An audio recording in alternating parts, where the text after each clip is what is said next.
Going on, Junkie Nation? Gorgeous George and Goes are back with another superstar from the sport of mixed martial arts. This guy's been doing it for a long time in the welterweight division of the Ultimate Fighting Championship. A lot of skins on his walls, a lot of big wins, and he's got a big fight coming up against Nick Diaz. Vicente, if you beat Nick Diaz, would this be the biggest win of your career? What's up, guys? I mean, one of the biggest for sure. I've beaten two former champions in RDA and Tyron Woodley, so I feel like those are really big guys to have on my record. And Right. Diaz is gonna be up there. He wasn't a champion, but he's a legend of the sport. So definitely one of the guys that I want to have under my belt. Mm-hmm. What did you think when you got the call? He's not in his prime. We get it, but he's always been a dangerous fighter no matter what. I remember when he fought Anderson Silva, I didn't think he was going to do much there, but, that guy just, he rises to the occasion on fight night. He plays these mind games. Sometimes he's your buddy, and then all of a sudden he turns nasty inside the octagon. Other times he's nasty at the press conference and very respectful. Like, you never know what you're going to get. Yeah, I mean, Nick is a guy that I've always wanted to fight. Before I got into the UFC, that was 2014, 2013, 2012. That's when I was, getting ready to make my way to the UFC. And I watched a lot of Nick's fights. It was amazing to see him fight GSP, to see him fight Carlos Condit, to see him fight BJ Penn, even Anderson Silva. So, he's fought all those guys that were legendary. And for me, it's a guy that I've always wanted to fight. I didn't think, at this point, I didn't think I was going to fight him anymore.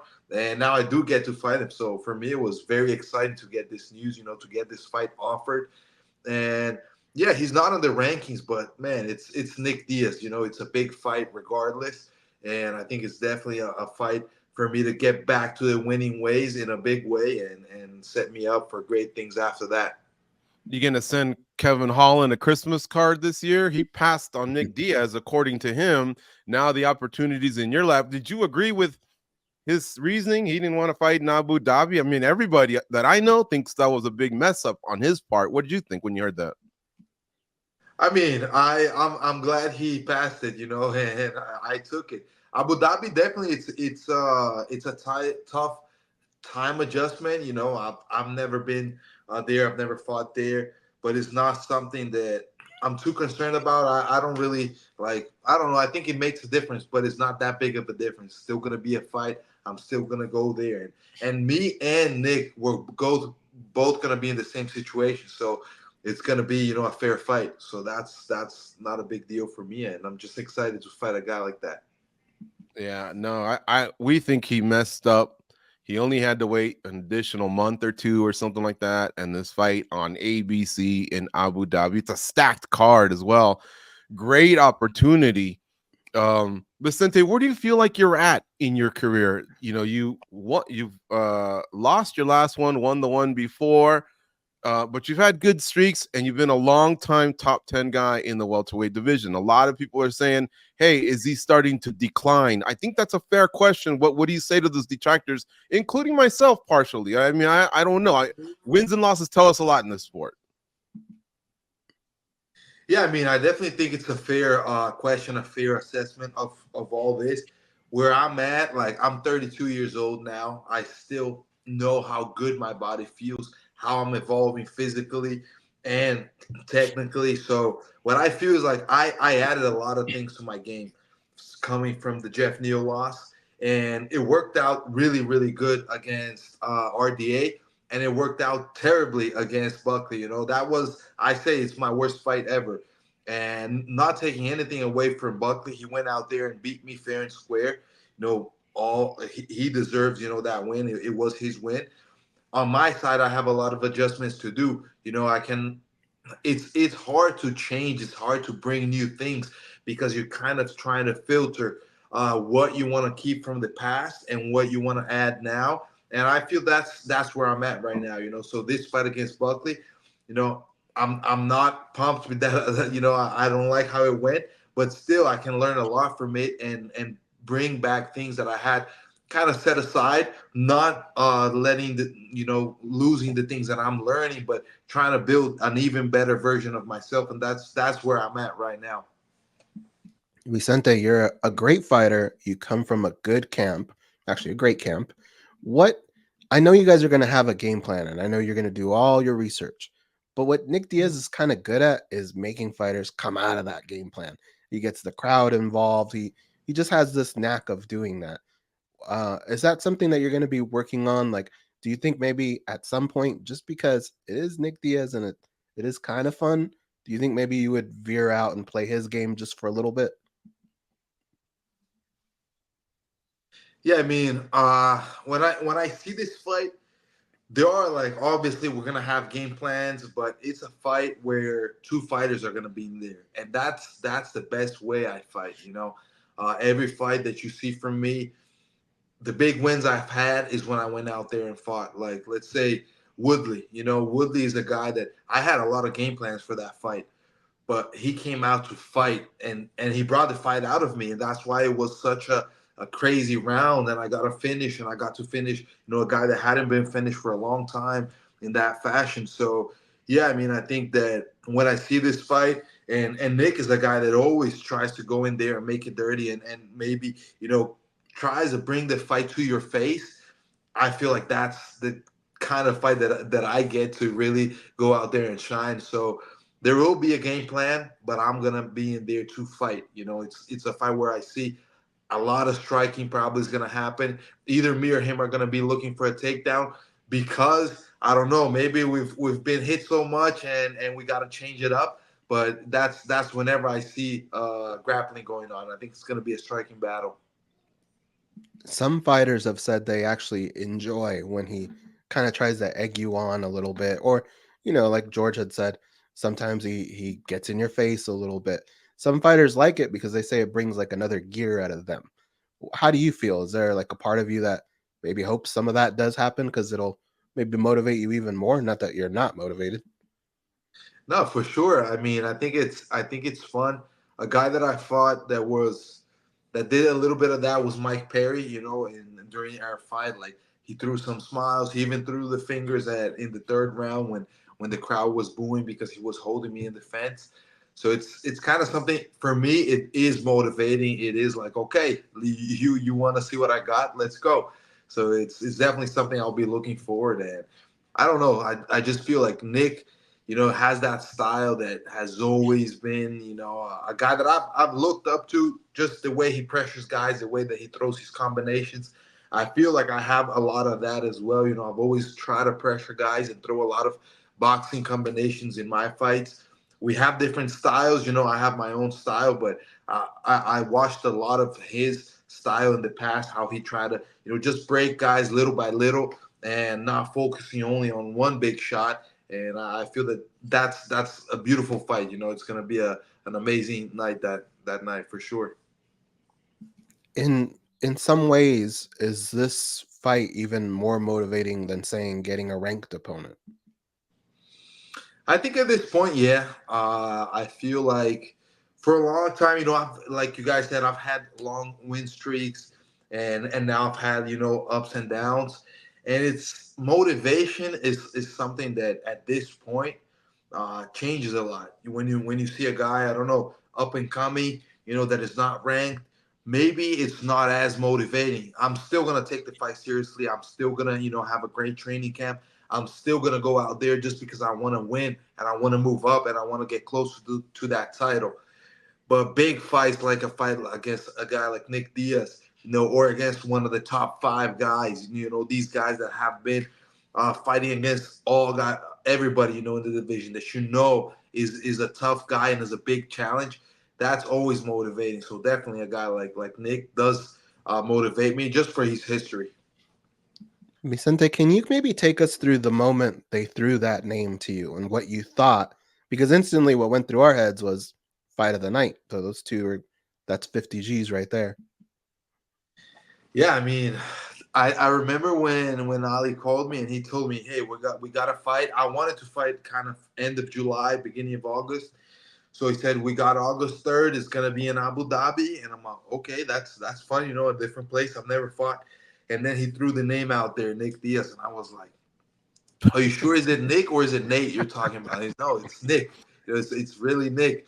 And I was like, yeah, let's go for sure. It's gonna be an awesome fight. And in my mind, fight of the night is definitely, for grabs. Just even I've watched a lot of tape on him again recently, and watching his fight against Robbie, he was throwing those fluid combinations, until that stoppage happened, and which was really, really, awkward. I don't understand what happened, but they were fighting. He was hitting some good shots in Robbie. Robbie was, a beast, putting pressure on him. So I feel like, yeah, it's a fight. Like Nick can take a lot of damage. So if he can take what I'm gonna bring and give it right back to me, it's gonna be a fight of the night. I know that he's not an easy guy to finish. It's a 5 rounder, so that's gonna be awesome as well. So definitely a lot of ingredients to make a fight of the night. Vicente, I come with full respect. I know that question I asked you earlier, maybe, about people saying you're on the decline. I included myself. But I ask what people wonder. I'm also a fan, so I don't want you to think that I'm coming without respect. One thing that happened in your last fight against Buckley was at the end, we protect our guys, right? Mhm. And the brain bleeds that you had a while back, it always seems to surface, when there's some sort of a fight and then there's something happening, it comes up. What would you say to me and to others that are concerned about that injury? Is that something you look after yourself every 6 months to make sure everything's good? Is it fair for the fans to just always have that feeling like, is he okay? I mean, I think it's definitely something that always is going to be in everybody's mind. It was a big, injury, very uncommon to happen. But I'm 100%, and I do test myself constantly. The UFC, takes really, really good care of us, especially with something like this. They take extra care. So before the fight, after the fights, they're always testing me, and making sure that I'm 100% to be in there.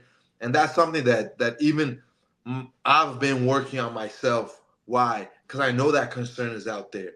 And no matter what, the more I want to just get past it, I know people are going to ask the question. People are going to, always have that. So that's something that I've been working on my mind. Like, yeah, I mean, this is part of what happened.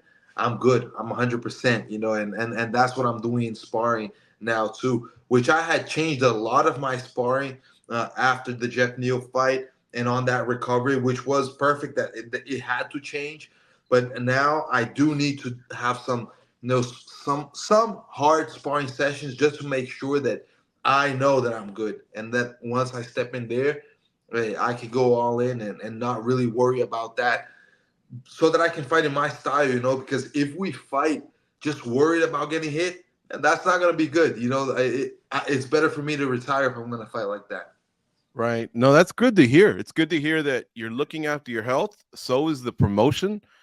So to me, it just sounds like it's maybe more of a mental thing from your end, although the health is there, the skull, the Yeah. brain, it's protected, you're good. That's really, really good to hear. I'm gonna ask you one more question here where you're gonna say, come on, man, let me breathe here with these questions.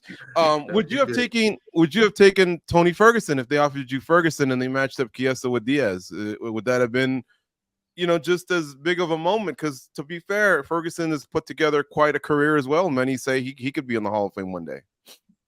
I mean, for sure, I think that would have been a fun fight as well. I think Ferguson is not like Nick for me, just because I wasn't a big fan. Like, I didn't watch Ferguson as much, Yeah. and he was shining, after I was in the UFC already. So kind of Nick Diaz is more legendary for me. That's why it's a bigger fight. But Ferguson has a challenge, like he is right behind me with the Darcy. So I would love, to Darce him. So that would be the challenge for me in that fight. Yeah, I was gonna ask you, is it a challenge to Darce Diaz? Diaz is Sure. a very Yeah. decorated submission guy, but once Anthony Hernandez submitted Rodolfo Vieira, anything can happen in an MMA fight. I think that was like plus 5,000, that prop. Yeah, I mean, I don't know if Diaz has been submitted, not that I remember, but that would be definitely that would be big, And if you watch my Darces, usually I hurt the guys with the hands first, and Mhm. that's when I get my best Darces and anacondas. So who knows if I hurt him, he tries to shoot for that takedown. and we engage in some grappling exchange, I'm gonna be going for that dodge for sure. If you told Henry Hoof that on day one, okay, the game plan is I really want to submit this guy, man. It's just something that I want to do. Would Henry Hoof tell you, shut up, we're going to throw hands, you're not going to go to the ground with Diaz? Or does he kind of want what you want? Like, how does that work out when you talk with your coaches? No, I think they're always gonna, give me their fair opinion of what they think the fight should be. What the tools are. What tools do I have to beat this guy? What tools does the other guy have to put me in danger? And out of that, we're gonna build, a game plan together. But something that Henry has always talked to me that since the Black Zillion days, he's always said like, no matter what fight it is, your striking has to be part of the game plan because that's where I set up a lot of things. Even if I'm gonna grapple, it's gonna come out of the striking. It's gonna come out of maybe making it dirty, throwing some hands in the guy, hurting him, or even making him think that I'm gonna strike and then grappling. So that's what Henry has always told me, that my striking has to be sharp and I gotta have my aggressive style so that I can really go out there and do what I do, which is bring the fight to my opponent. I'm not going to complain about that. You finished almost 90% of your fights. I think 19 out of the 22 wins or finishes, 8 KOs. 11 KOs, 8 submissions. So that's for sure. You bring fireworks to every fight. Last question.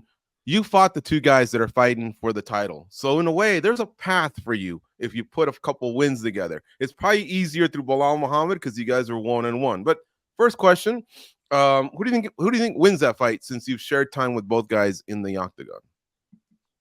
At this point, it's a crazy fight. If I go from their first fight, which ended up with that eye poke, I thought Leon was looking much better, and he was beating Bilal in that fight. But since then, I feel like Bilal went building up, a great streak. He's been, really, really sharpening up his tools, and he knows the kind of fighter he is right now. He's not a guy that makes many mistakes inside that octagon. So I don't know. For me, it's really tied up. I would say both can really take the win. I would almost put it 50-50, but I'll go a little bit with Leon just because I think Leon has more versatile striking, and he does have, some really precise shots, and that can change the fight. I know both of them wrestle really good.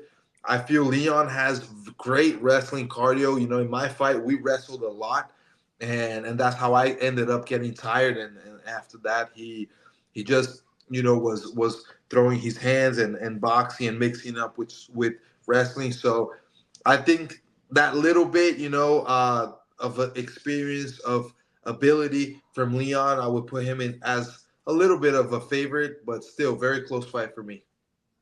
What an exciting division, man. Those two, your teammate Shavkat, we got MVP against Ian Gary coming up. You never know if Kamaru will dip back.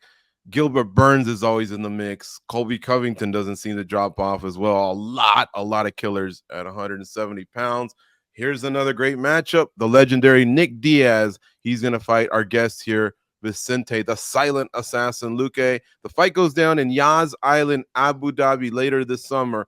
I think we're looking at early August, and it will be on ABC. So you're going to have a huge audience, Vicente, for this epic matchup, man. Congrats on landing that. Thank you. No, that's going to be exciting. The more eyes watching, the more excited and pumped I am to put on a show. For sure. August 3rd, by the way, folks, is the date. Vicente, thank you so much for the time. As always, on MMA Junkie Radio, we wish you the best of luck with your upcoming camp. Safe travels, safe weight cut out in Abu Dhabi, and go out there and do what you always do, man. Look for that finish. Thanks, guys. Appreciate it. Let's go. Get a big win against a legend.